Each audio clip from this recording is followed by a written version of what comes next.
Good morning, I'm Madison Pergram. Today is Sunday, July 5th, and welcome back to Mountain News this morning. While many communities have canceled 4th of July celebrations, a few continued festivities just with a different look. One event in Hazard that saw little changes, the annual Freedom Float down the North Fork of the Kentucky River. Reporter Tommy Poole enjoyed the voyage and has more. The 4th of July in Hazard, Kentucky. It's just a good time, for everybody to get together, see everybody, hang out with friends. Of course, it's the birthday of the greatest country, America. Despite the coronavirus, the city has continued a few traditions to celebrate. One of those events, the annual Freedom Float. We're doing this because the river is so beautiful during the summers, and it's a really fun activity to do on 4th of July while social distancing and being aware of the virus and COVID. Rachel Stidham has attended the float every year. We have done it every year since I've started. So this is like the 3rd year, I think, so we've been coming every year since then. Creating a family tradition to celebrate Independence Day. Something fun to do. Me, my dad, and my brother do it every year. Family get together, just something fun. Freedom Float is not just for those with the kayak.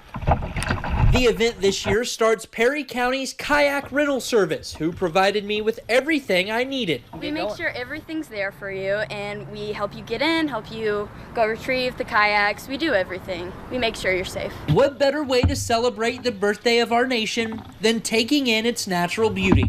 In Hazard, Tommy Poole, WYMT Mountain News. Looks like a fun time. Well, Perry County Kayak Rentals also wipes down the equipment after each use. And if you missed the Freedom Float, you can rent out kayaks today. The service will resume normal hours Thursday through Saturday this week.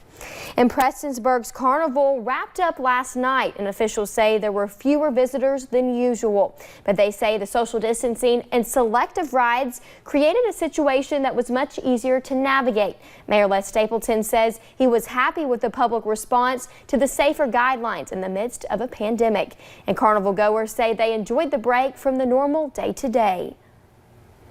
And every year we talk about the dangers of fireworks and the risks associated with it. And those risks are more than just physical. Veterans can be affected by the constant explosions too, and fireworks trigger PTSD in a lot of people. The founder of the Veterans Club says it hurts more veterans than you may realize.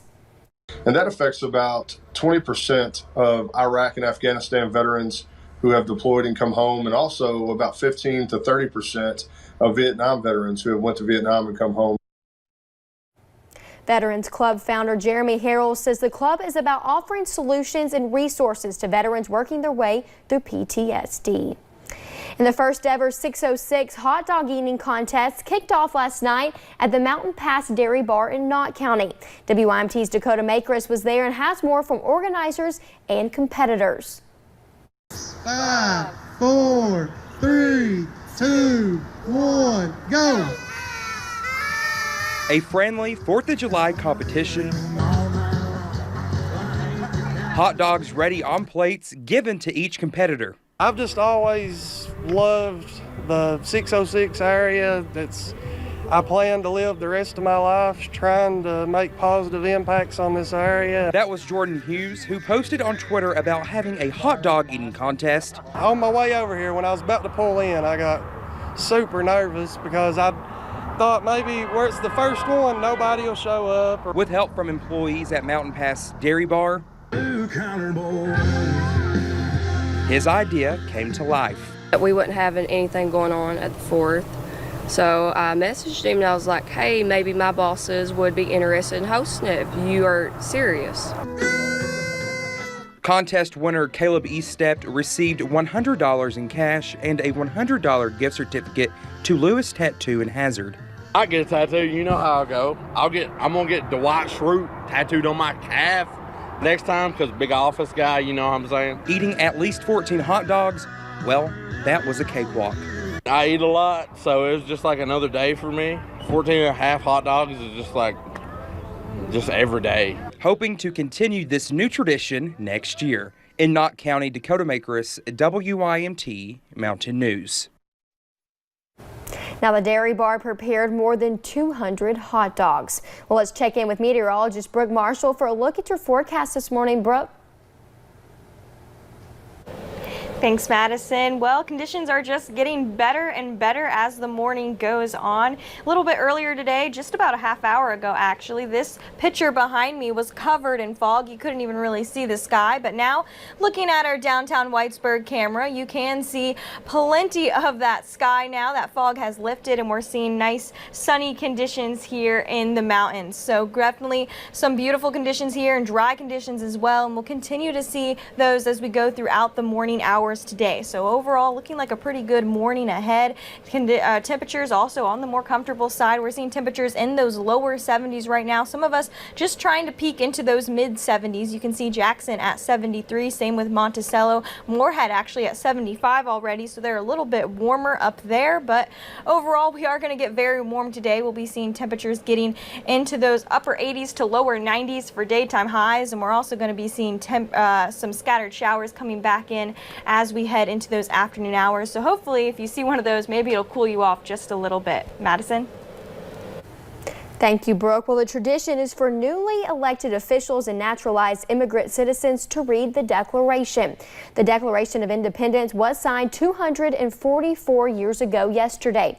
The leader of the Louisville Democratic Party says the reading is to remind everyone of the imperfect union. She says we as a country need to work to make it a more perfect union. We are in this together. That's the we that comes out of the Declaration of Independence. But again, within such glaring faults lies an essential nugget of brilliance, the desire to unify the disparate shards of the American fabric, the desire for we. Yesterday, the 15-year-old tradition continued with officials and naturalized immigrant citizens coming together at the federal courthouse building.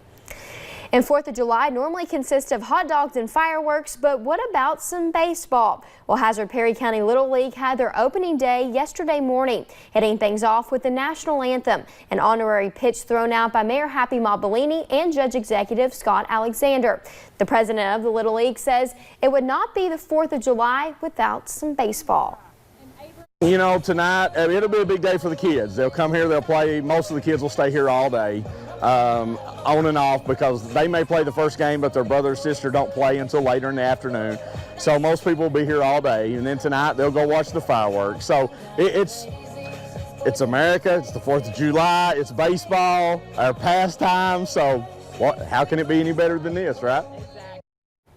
The Little League had 11 games on opening day.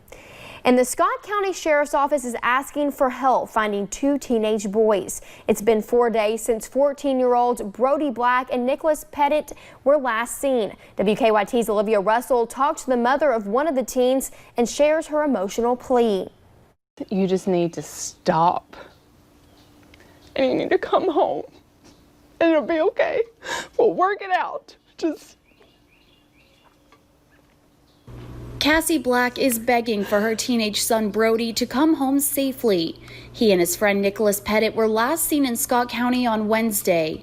As far as we know, Brody has not been planning anything. It seemed to be a very impulsive decision. I was hoping that after, like the 24 hours, like the fun would wear off and reality would kick in. She's worried, just like any mother would be, but there's more to the situation.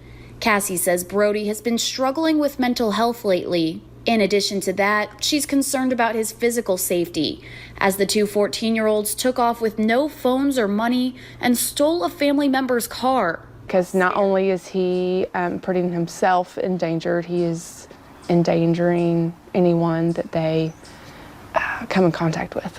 She says right now there's no indication of where they might be. 2 14-year-olds that decided to leave home, they have disappeared into thin air. Cassie says the boys have friends and family in Scott County and Louisville. Law enforcement agencies in both areas have been on the lookout, and they're asking for the community to help find these 2 teens and bring them back. Your family just needs you to come home. In Scott County, Olivia Russell, WKYT.